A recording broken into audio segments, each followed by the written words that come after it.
조 바이든 대통령 당선인이 30일부터 대통령 일일 정보 브리핑을 받기로 했다고 인수위원회가 밝혔습니다. 미국의 코로나19 하루 사망자가 2,100명을 넘어 6개월 만에 최다를 기록했습니다. 코로나19가 10월 중순부터 다시 확산하면서 우려가 현실이 되고 있는 가운데 하루 앞으로 다가온 추수감사절이 추가 확산의 고리가 될 것이 분명해 경고음이 커지고 있습니다. LA 카운티 주민 145명 중 1명꼴로 코로나 바이러스에 감염된 것으로 추산됐습니다. 가준의 코로나19 확산세가 심화되자 주 보건국이 추수감사절 연휴 동안 주민들에게 가급적 가족, 친지 모임을 삼가해달라고 당부했습니다. 추수감사절 연휴 동안 고온건조한 산타아나 강풍이 남가주 지역에 불어닥칠 것으로 예보된 가운데 또다시 산불 발생 위험이 고조되고 있습니다. 남가주 에디슨사는 추수감사절 연휴 동안 남가주 일원의 강풍이 예상되면서 화재 예방을 위해 일부 지역에 단전 조처를 내리는 것을 검토 중이라고 밝혔습니다. 남가주의 강풍으로 인한 화재 위험으로 인해 엔젤레스 국립공원의 일부 구간 차량 통행이 차단됩니다. 트럼프 대통령이 러시아 스캔들과 관련해 기소된 마이클 플린 전 백악관 국가안보보좌관을 사면했습니다. 트럼프 행정부가 중국 동영상 서비스 플랫폼 틱톡의 매각 명령 시한을 일주일 더 연장했습니다. 윤석열 검찰총장이 추미애 법무부 장관의 직무 배제 조치가 나온 지 하루 만에 효력을 멈춰달라는 집행정지 신청으로 맞대응에 나섰습니다. 뉴욕 증시에서 주요 지수는 단기 급등에 따른 숨고르기 인식 속에 미국 실업 지표가 악화하면서 혼조세로 마감했습니다. LA 지역 추수감사절인 내일도 맑은 날씨 보이지만 곳에 따라 강한 바람이 불 것으로 예상되고 있습니다. LA 지역의 내일 낮 최고 기온 70도, 밤 최저 기온 47도입니다. 이상은 이 시간 주요 뉴스입니다. 이 시간 주요 뉴스는 공항에서부터 목적지까지 모바일 체크인과 첨단 공기순환 시스템을 통해 안전한 기내 환경과 여행을 제공하는 아시아나항공 제공입니다. 애청자 여러분 안녕하십니까? 조희정입니다. 안녕하십니까? 이균호입니다. 2020년 11월 25일 수요일 라디오 서울 이브닝 뉴스 1부입니다.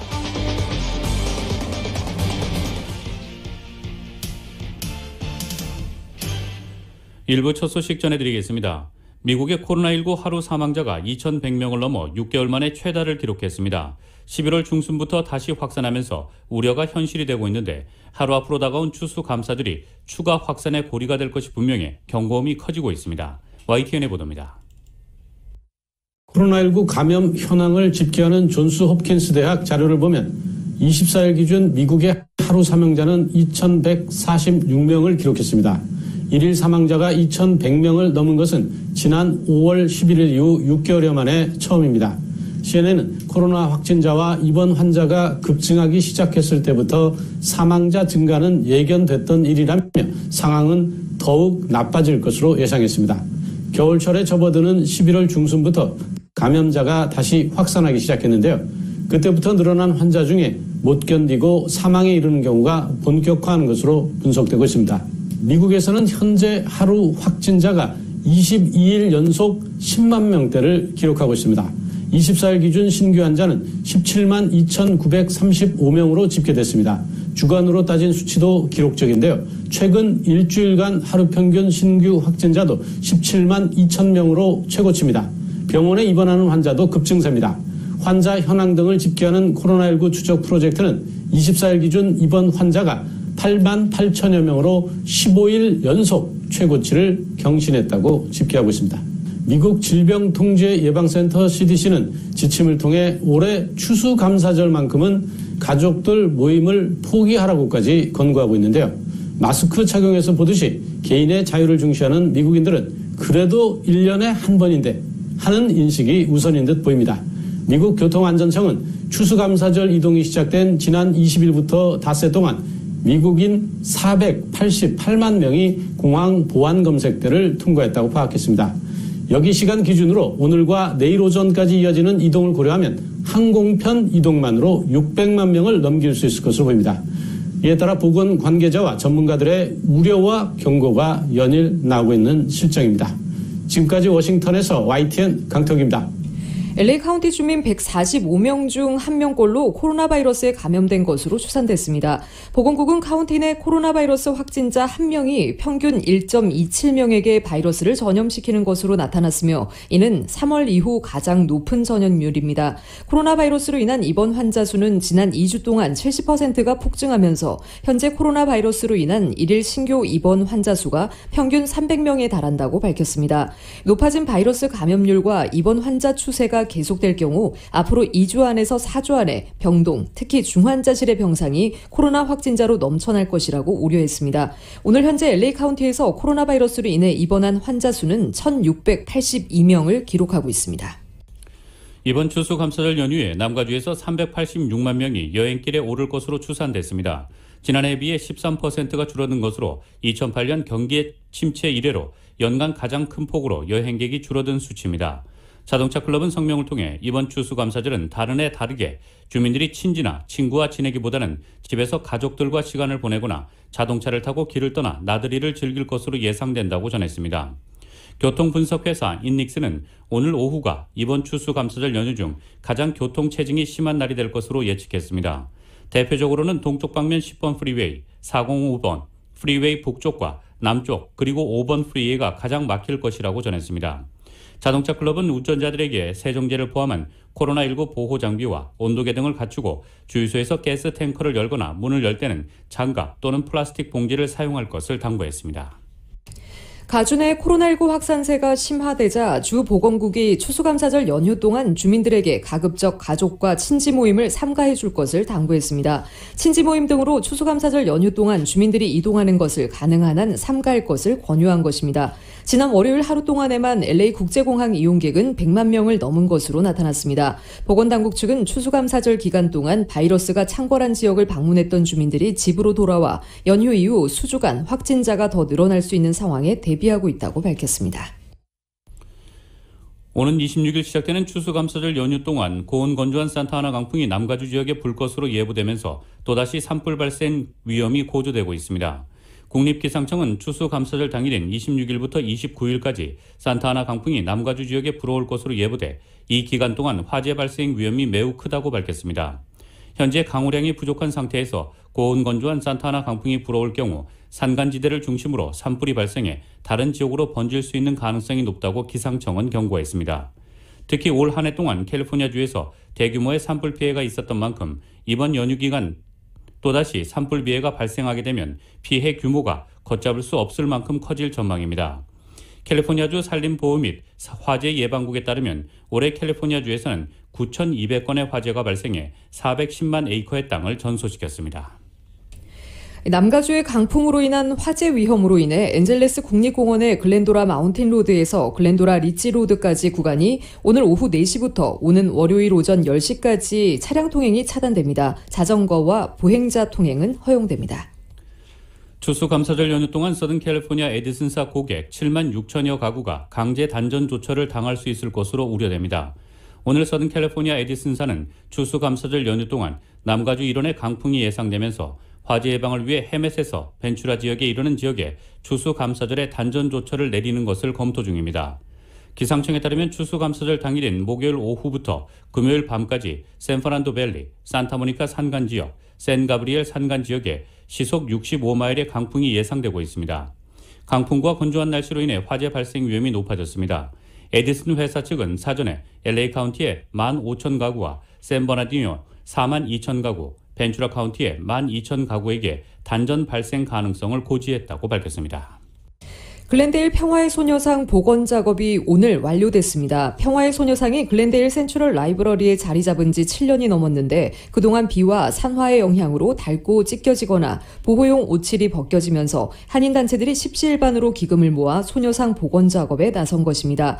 글렌데일시 자매도시위원회와 소녀상 지킴이, 북부 LA 한인회, 화랑청소년재단, 민주평통 LA, 세익스피어 클럽 등이 소녀상 복원 작업을 위해 기금을 보태 전문 복원 회사를 고용해 복원을 완료했습니다.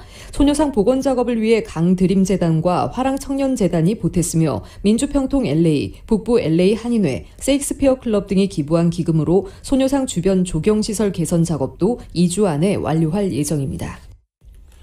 한미은행의 벌몬 지점이 지난 25일 35주년을 맞았습니다. 코로나19에 따른 안전지침에 따라 별도의 행사는 없이 지점 내부를 풍선으로 장식하고 35주년 축하 메시지를 지점 내 디지털 디스플레이에 내보냈으며 내방 고객들에게 마스크를 선물로 제공했습니다. 지점 직원들에게는 케이크와 작은 선물로 격려하는 시간을 가졌습니다. 한국식품산업클러스터진흥원이 추수감사절을 맞아 지난 24일 LA의 비영리 단체인 한인청소년회관 KYCC에 스낵박스를 전달했습니다. 코비드-19 팬데믹 속에 어려운 처지에 놓인 미주의 저소득층 한인 청소년들에게 보탬이 되자는 취지로 추수감사절을 앞두고 한국 기업이 나눔과 연대를 실천한 소중한 행사였습니다. 이날 전달식에서는 해외 온라인 플랫폼 입점 지원 수행사인 주 가비아 CNS가 한국식품산업클러스터진흥원을 대신해 LA 한인타운의 KYCC 사무실을 찾아 송정호 KYCC 관장에게 스낵박스 9개를 전달했습니다. 송정호 관장은 코비드-19 팬데믹으로 어려운 상황 속에서 나눔의 손길이 이어지고 있어 할러데이 시즌에 자칫 소외되기 쉬운 저소득층 한인들이 따뜻한 추수감사절을 보낼 수 있을 것 같다고 감사를 전했습니다. 추수감사절을 앞두고 일부 브랜드의 로메인 상추가 또다시 이콜라이 대장균 오염 가능성으로 대량 리콜됐습니다. 연방식품의약국은 도올 프레시 베지터블사가 자사의 유기농 로메인 상추가 대장균인 이콜라이 오염 가능성이 있다며 자발적 리콜을 실시한다고 밝혔습니다. 불과 2주 전 북가주 테미무라 덴틀레사가 로메인 상추를 자발적으로 리콜한 데 이어 두 번째 리콜입니다. 이번 리콜 대상 로메인 상추는 도올 유기농 로메인 하트로 겉포장에 10월 23일과 26일로 수확 날짜가 표기되어 있습니다. 도올사 상추는 3에서 4주 전 수확되고 포장돼서 애리조나, 하와이, 아이오와, 일리노이 등 15개 주에 유통됐으며 이와 관련된 질병 발생은 아직 보고되지 않았다고 FDA는 밝혔습니다. 한편 이콜라이 대장균에 오염된 식품을 먹고 식중독에 걸리면 위경련, 설사, 고열, 메스꺼움 등 구토 등 증상을 겪을 수 있습니다. 커뮤니티 칼리지들이 신종 코로나 바이러스 감염증 사태의 직격탄을 맞아 등록률이 급락했습니다. 월스트리트저널에 따르면 전국 학생 정보처리 연구센터 자료를 인용해 커뮤니티 칼리지의 올해 가을 학기 등록자가 1년 전보다 9.5% 줄었다고 보도했습니다. 이는 등록자가 1.9% 준 4년제 공립대학이나 4년제 비영리 사립대, 4년제 영리 사립대와 비교해도 큰 폭의 감소율입니다. 특히 커뮤니티 칼리지의 1학년 등록자는 18.9%나 줄었습니다. 커뮤니티 칼리지는 실용적 기술 위주의 교육을 하는 대학으로 일반적으로는 경기가 악화되면 실직자들이 재교육을 위해 몰리면서 등록자가 늘어나는데 이번 코로나발 경기 침체에서는 반대의 흐름이 나타난 것이라고 신문은 전했습니다. 미국 소식 전해드리겠습니다. 조 바이든 대통령 당선인이 30일부터 대통령 1일 정보 브리핑을 받기로 했다고 인수위원회가 밝혔습니다. 백악관이 전날 바이든 당선인이 대통령 1일 브리핑을 받을 수 있도록 공식 승인한 데 따른 것으로 정권 이양 작업이 본 궤도에 오를 것으로 보이고 있습니다. 대통령 1일 브리핑 문건은 미국 대통령이 매일 보고받는 최고 수준의 정보를 요약한 것입니다. 정보당국을 총괄하는 국가정보국도 전날 대통령직 인수법에 명시된 지침에 따라 요청된 지원을 인수위에 제공하겠다고 밝힌 바 있습니다. 인수 과정에서 첫 대통령 1일 브리핑이 이루어질 때 현직 대통령과 당선인의 회동이 일반적이지만 트럼프 대통령과 바이든 당선인이 만날지는 미지수라고 더 힐은 전하고 있습니다. 인수위 대변인인 케이트 베링필드는 그런 정보를 얻기 위해 바이든 당선인이 트럼프 대통령과 대화하는 게 필수라고 생각하지 않는다고 말했습니다. 그러면서 우리는 필요한 정보를 계속 확보해왔다고 생각한다며 트럼프가 대화하기를 원하는 게 확실하면 생각해 볼 일이라고 덧붙였습니다. 인수위원회는 신종 코로나 바이러스 감염증 대응과 인수기관을 이용하려는 테러리스트나 관련 세력을 포함한 긴급 국가안보 위협에 사실 파악에 초점을 맞출 것이라고 사키 고문은 밝히고 있습니다. 또 기밀 정보는 이미 바이든 인수위 상부와 공유되고 있다고 덧붙였습니다. 이와 함께 인수위는 백신과 치료제 개발, 보급 가속을 위한 트럼프 행정부의 워프 스피드 작전을 포함해 코로나19 대응 상황을 보고받았다고 밝혔습니다.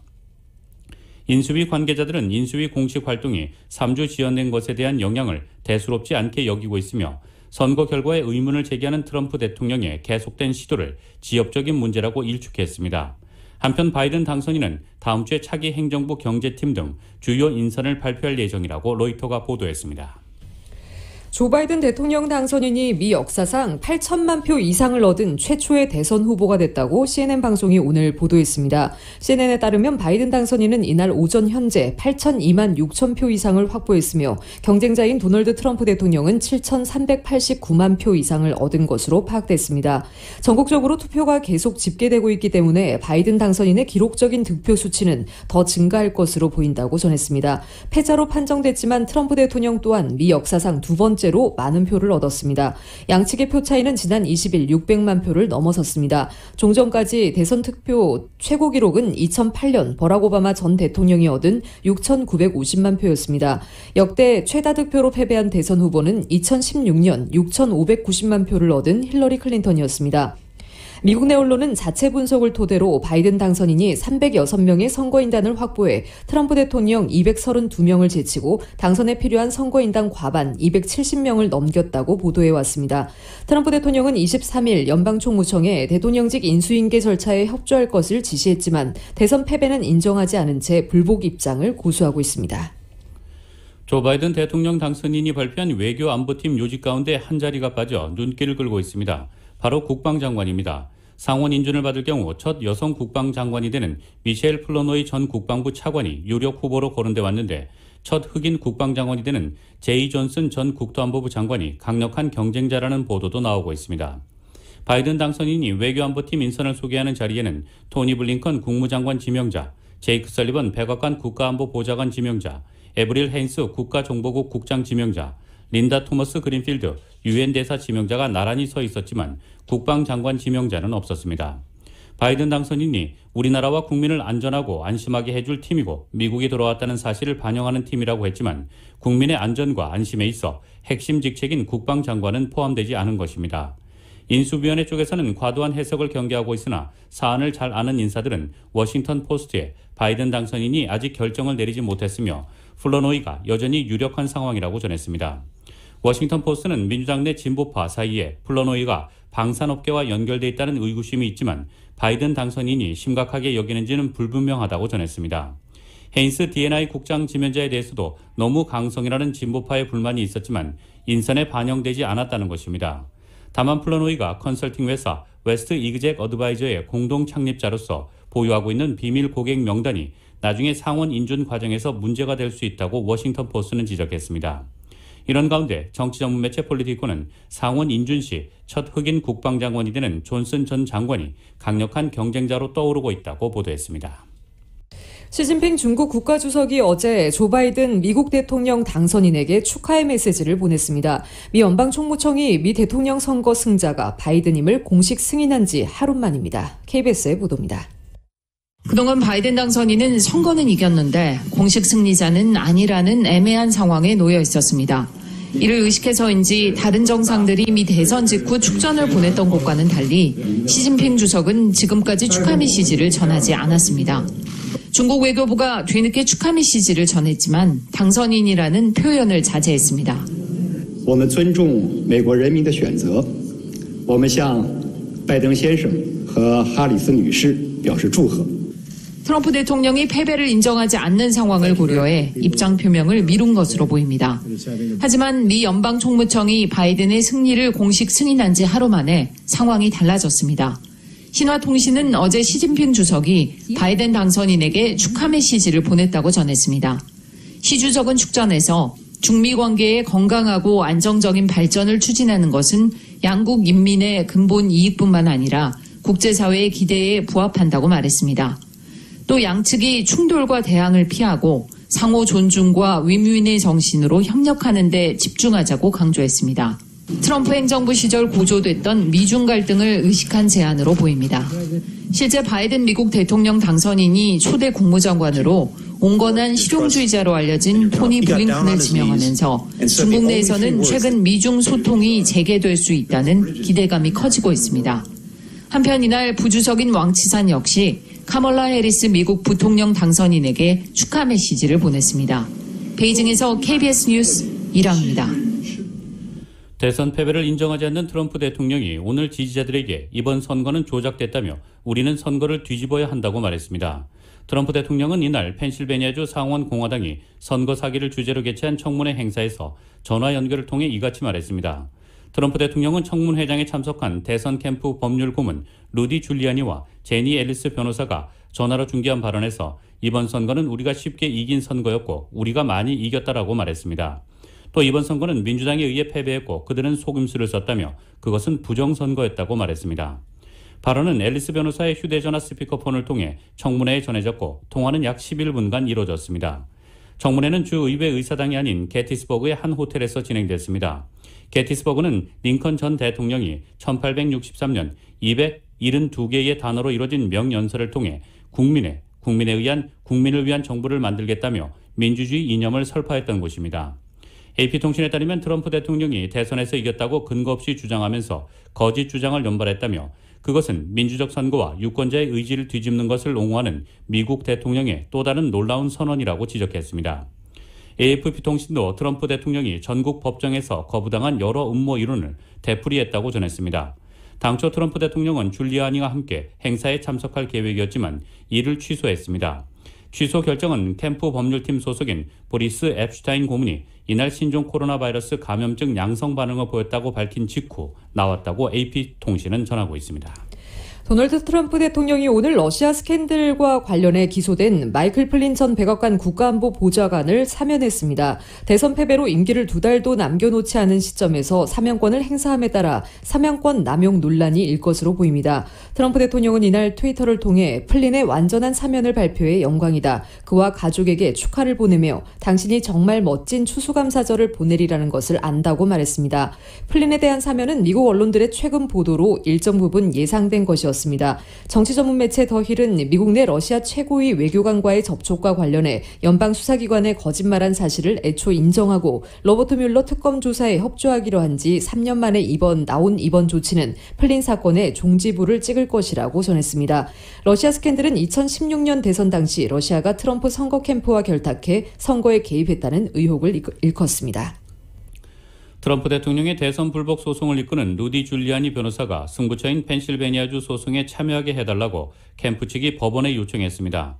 언론에 따르면 캠프 측은 트럼프 대통령의 개인 변호사인 줄리아니가 펜실베니아 선거 사기 주장 사건에 항소심에 참여할 수 있게 해달라고 제3연방고법에 청원했습니다. 제3고법은 펜실베니아와 뉴저지, 델라웨어, 메릴랜드주를 관할하는 2심 법원입니다. CNN에 따르면 줄리아니는 제3고법 관할 지역에서 변호사로 활동할 수 없습니다. 그는 지난주 펜실베니아 연방지법에서 열린 1심 심리에선 판사가 당시 변론에 한해 참여를 허용했습니다. 판사가 사안에 따라 임시로 허용할 수 있다고 CNN은 전하고 있습니다. 미국에선 주마다 변호사 자격을 취득하기 위한 요건이 상이합니다. 특정 주에서 변호사 활동을 하려면 해당 주가 요구하는 자격 요건을 갖추고 허가를 받아야 합니다. AP에 따르면 줄리아니는 펜실베니아와 다른 주들에서 대선 투표에 대한 트럼프 캠프의 소송을 주도하고 있습니다. 소송이 제기된 여러 주 중에서도 펜실베니아는 가장 많은 선거인단이 걸린 핵심 지역입니다. 캠프 측은 펜실베니아에서 선거 사기를 주장하는 다수의 소송을 제기했고 연방 대법원까지 끌고 가겠다고 공언해왔습니다. 법원이 허락하지 않는다면 캠프가 공을 들여온 펜실베니아 소송 법률 대응 사령탑인 줄리아니가 소송 대리인으로 참여하지 못할 수도 있습니다. 한편 트럼프 대통령은 이날 줄리아니와 함께 펜실베니아주 게티스버그에서 공화당이 주최하는 선거 사기 주장 행사에 참여할 계획이었으나 이를 취소했다고 블룸버그 통신은 전하고 있습니다. 도널드 트럼프 행정부가 중국 동영상 서비스 플랫폼 틱톡의 매각 명령 시한을 일주일 더 연장했습니다. 미 연방법원에 제출된 서류에 따르면 트럼프 행정부는 틱톡의 모기업인 중국 바이트댄스의 틱톡 매각 시한을 다음 달 4일까지로 연장해줬습니다. 당초 트럼프 대통령은 지난 8월 14일 90일 이내에 미국 기업의 틱톡을 매각하지 않으면 틱톡의 미국 내 거래를 금지하겠다는 내용의 행정명령에 서명해 11월 12일을 데드라인으로 제시했습니다. 그러나 최근 시한을 11월 27일까지로 보름 연장한 데 이어 다시 일주일 더 기회를 주기로 한 것입니다. 바이트댄스는 틱톡의 미국 내 사업을 매각하기 위해 월마트와 오라클 등과 협상 중입니다.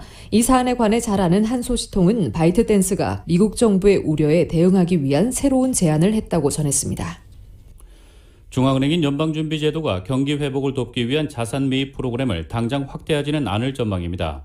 오늘 공개된 연준의 지난 4일에서 5일 연방공개시장위원회 의사록은 연준 위원들은 자산 매입의 속도와 구성을 즉각 조정할 필요가 없다고 판단했다고 밝혔습니다.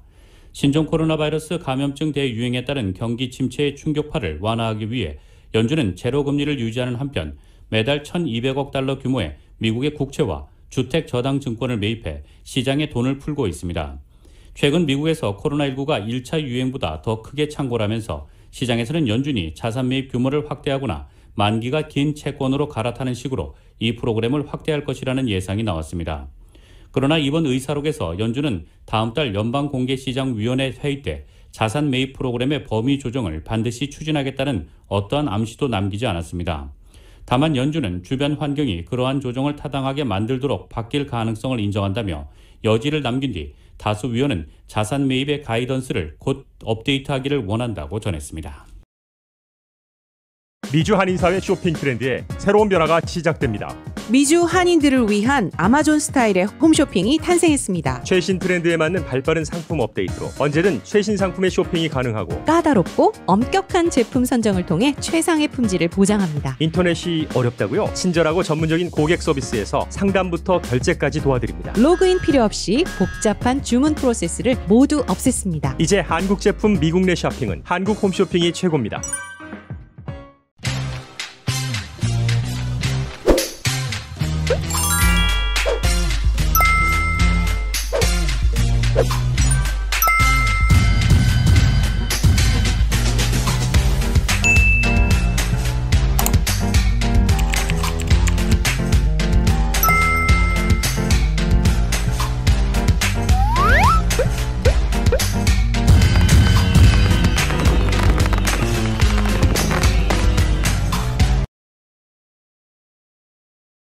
한국 소식 전해드리겠습니다. 윤석열 검찰총장이 추미애 법무부 장관의 직무배제 조치가 나온 지 하루 만에 효력을 멈춰달라는 집행정지 신청으로 맞대응에 나섰습니다. 윤 총장은 어제 대검에 출근하지 않고 변호사를 선임하는 등 예상대로 신속한 법적 대응에 몰두하는 모습입니다. YTN의 보도입니다. 사상 초유의 검찰총장 징계 청구 소식을 알리고 질문을 받지 않았던 추미애 장관. 장관님 기량도 안 받으세요? 네, 질의응답은 다음 기회에 하도록 하겠습니다. 어제도 종일 말을 아꼈습니다. 네, 윤 총장이 끝까지 법적 투쟁하겠다 이렇게 했는데 혹시 입장 한 번만 말씀해 주시죠. 직무가 정지된 윤석열 총장은 대검찰청에 출근하지 않다가 변호사들을 선임해 밤 늦은 시간에도 신속한 법적 대응에 나섰습니다.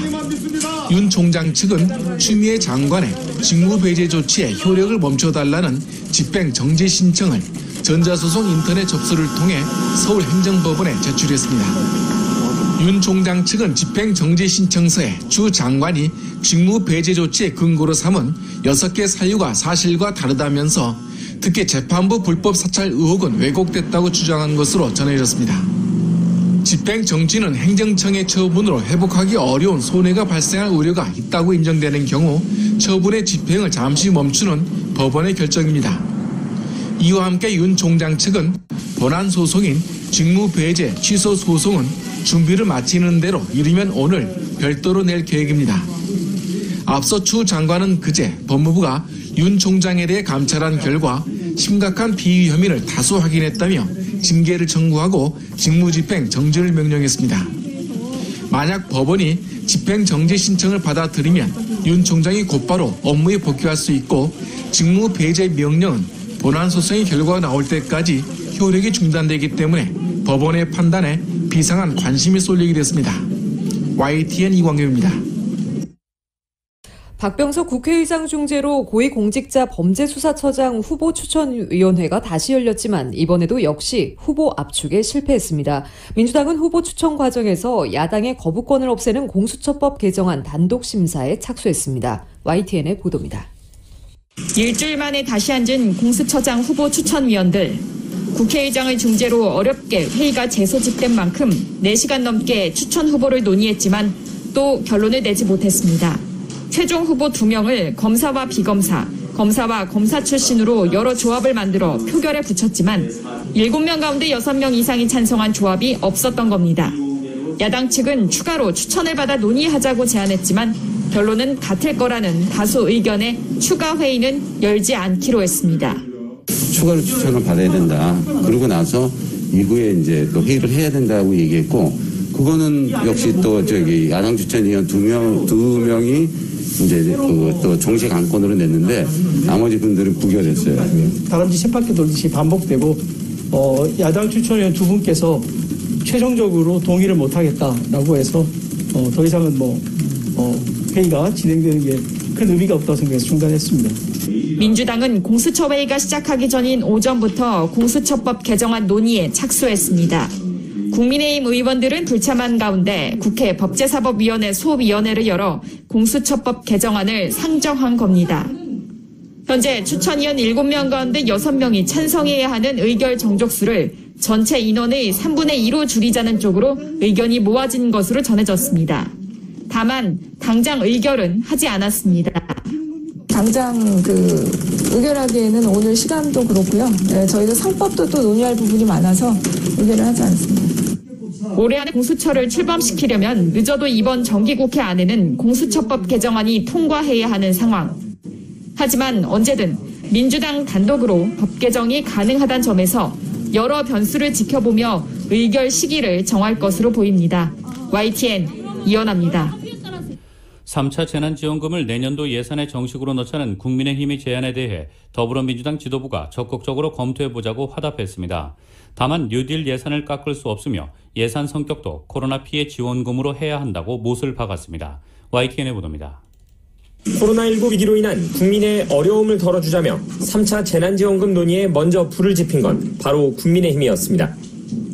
앞서 두 차례 재난지원금의 경우 집권 여당인 민주당이 주도했지만 이번엔 달랐습니다.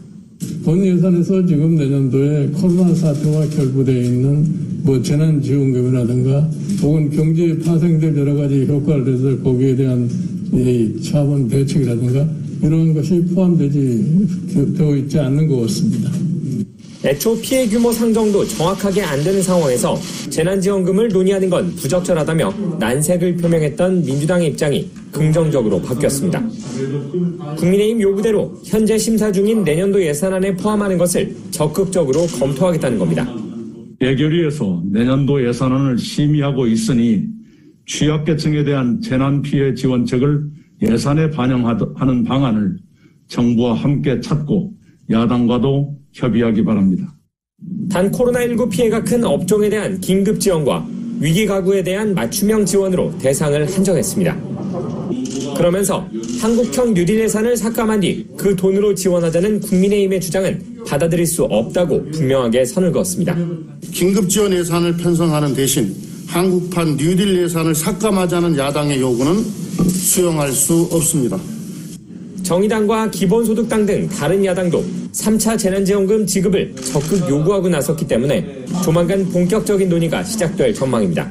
3차 긴급재난지원금 논의에 선을 그을 때가 아니라 지급을 서둘러야 할 때입니다. 긴급재난지원금은 지난 한 해 동안 4차례 추경을 통해 집행했던 어떤 코로나 극복 사업보다 가장 빠르고 확실하게 효과가 검증된 정책입니다. 따라서 이제 남은 문제는 지원 대상과 범위입니다.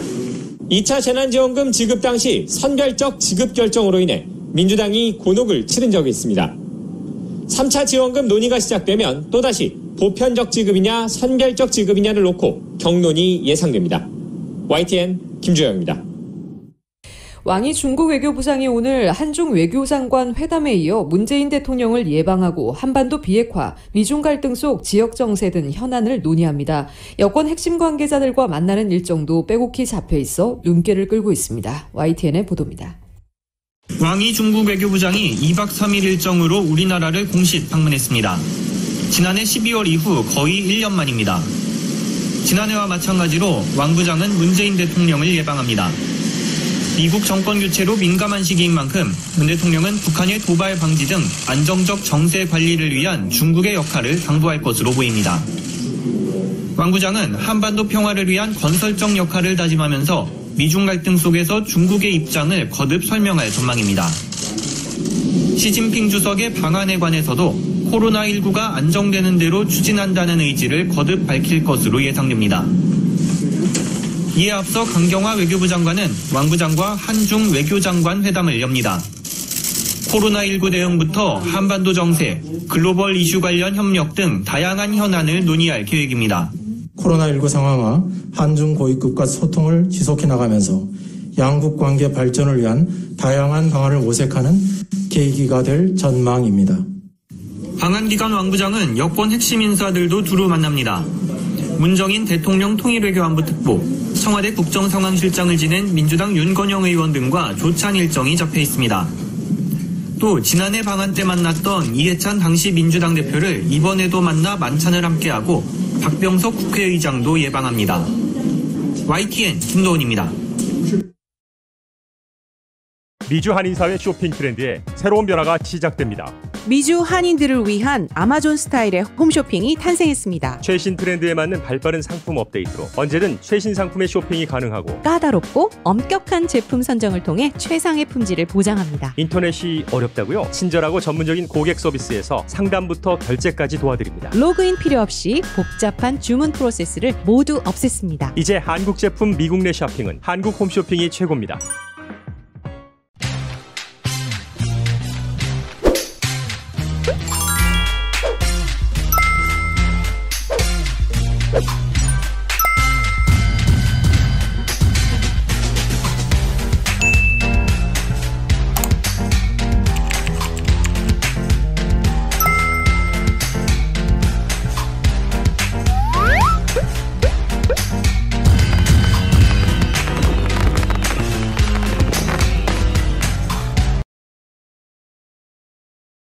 뉴욕 증시에서 주요 지수는 단기 급등에 따른 숨고르기 인식 속에 미국 실업 지표가 악화하면서 혼조세를 나타냈습니다.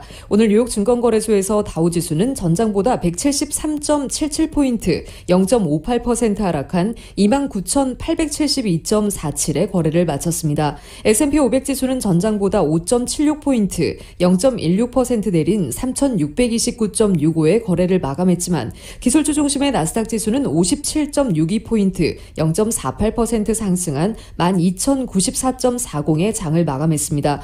나스닥은 이날 장중 및 종가 기준 사상 최고치를 경신했습니다. 시장은 미국 실업을 포함한 주요 경제지표와 연방공개시장위원회 의사록 등을 주시했습니다. 다우지수가 전일 사상 처음으로 3만 선 위로 올라서는 등 증시는 최근 경기 순환주를 중심으로 강한 상승세를 나타냈습니다.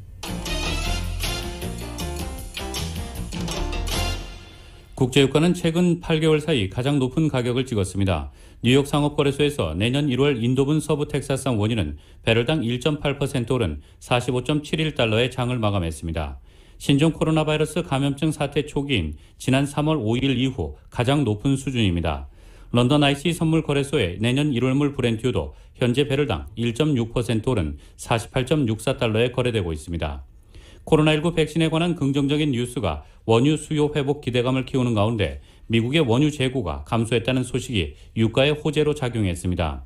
에너지정보청에 따르면 지난주 미 원유 재고량은 75만 4천 배럴 감소했습니다. 미 원유 재고가 12만 배럴 이상 증가했을 것이라는 전문가 예상을 뒤엎은 결과라고 로이터는 전하고 있습니다. 국제 금값은 하락세를 멈추고 강보합세를 보였습니다. 뉴욕 상품거래소에서 12월 인도분 금은 온수당 0.1% 오른 1,805.50달러에 거래를 마쳤습니다. 신종 코로나 바이러스 감염증이 다시 창궐하면서 미국의 일자리 회복세가 멈췄습니다. 미 노동부는 지난주 신규 실업수당 청구 건수가 77만 8천 건으로 집계됐다고 오늘 밝혔습니다. 전주보다 3만 건 이상 늘어나 2주 연속 증가세를 보였습니다. 계절 조정을 하지 않을 경우 주간 증가폭은 7만 8천 건으로 더 올라갑니다. 미국의 신규 실업수당 청구 건수가 2주 내리 늘어난 것은 지난 7월 이후 처음이라고 블룸버그 통신이 전했습니다. 지난주 청구 건수는 블룸버그 통신이 집계한 시장 전망치 73만 건을 크게 웃돌았습니다. 예상 밖의 증가인 셈입니다. 최소 2주간 실업수당을 청구하는 계속 실업수당 청구 건수는 29만 9천 건이 감소한 607만 건으로 집계됐습니다. 클라우드 컴퓨팅 서비스 세계 1위인 아마존 웹 서비스가 장애를 일으키자 미국 기업들이 제공하는 각종 온라인 서비스도 줄줄이 먹통이 되는 피해가 발생했습니다. 아마존 웹 서비스는 오늘 미국 동부 지역에서 제공하는 클라우드 서비스에서 장애가 발생했다고 밝혔습니다. 아마존 웹 서비스는 데이터를 실시간으로 수집해 처리하고 분석하는 키네시스 시스템에서 오류가 반복적으로 발생했다며 복구 작업을 진행하고 있었다고 전했습니다.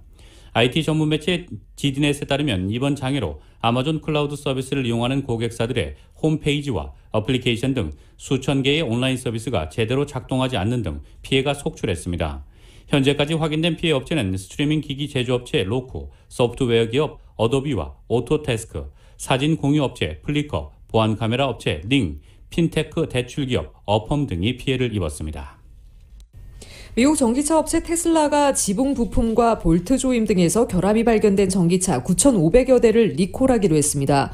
리콜 대상은 2015년 9월부터 2016년 7월까지 생산된 프리미엄 스포츠 유틸리티차 SUV 모델인 모델 X 9,136대입니다. 또 2020년형 보급형 SUV인 모델 Y도 401대가 리콜 대상에 포함됐습니다.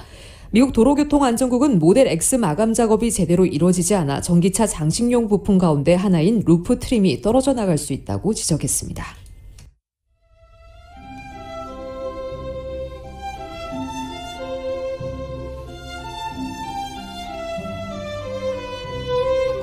(11월 25일) 수요일 오늘 밤과 내일 날씨입니다. 추수감사절인 내일 낮 기온 다시 4도가량 높아지겠고 내일 오후부터 금요일 저녁까지 다소 강한 산타나 바람이 불 것으로 예상되고 있습니다. 오늘 밤 산간지대에는 강한 바람이 불기 시작하겠습니다. LA 지역의 오늘 밤 최저기온 49도입니다. 금요일 저녁까지 다소 강한 산타나 바람이 불 것으로 예보되면서 남가주 대부분 지역에 산불주의보가 발효된 상태입니다.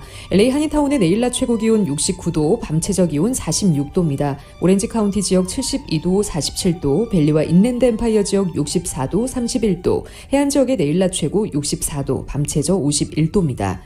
한국은 추위 대신 미세먼지가 말썽입니다. 오늘 내륙 지역은 구름만 많겠지만 전남 남해안과 제주도는 오전까지 비가 조금 내리겠습니다. 서울의 오늘 낮 최고 기온 화씨 50도, 밤 최저 기온 화씨 30도입니다. 지금까지 진행의 이균우, 조희정이었습니다. 행복한 저녁 보내시기 바랍니다. 고맙습니다.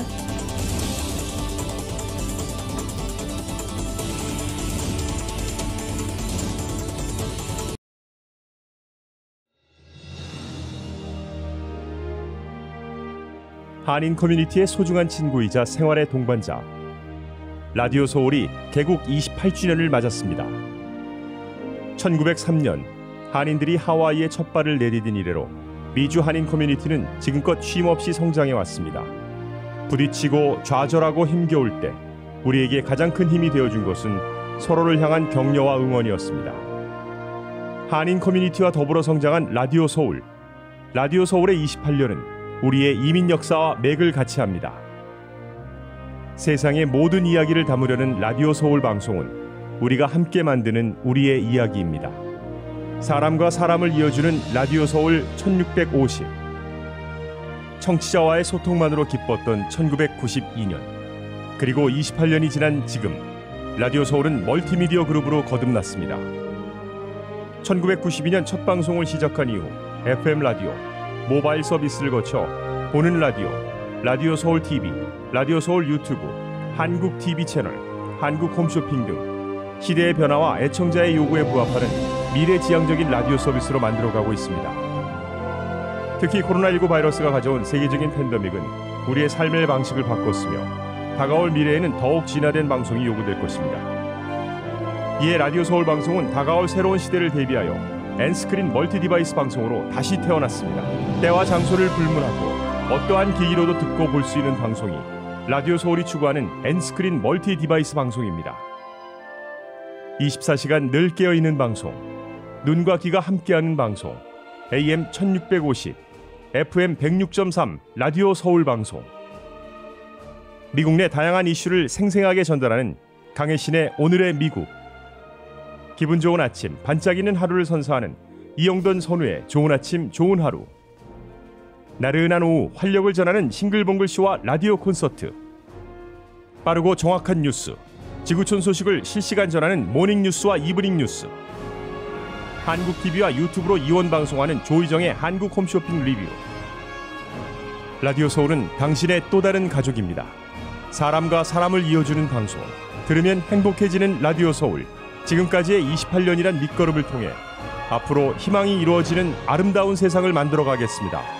라디오 방송의 한계를 넘어 N스크린 방송으로 더 멀리, 더 높이 세상 보는 눈을 키우는 최고의 방송, 라디오 서울.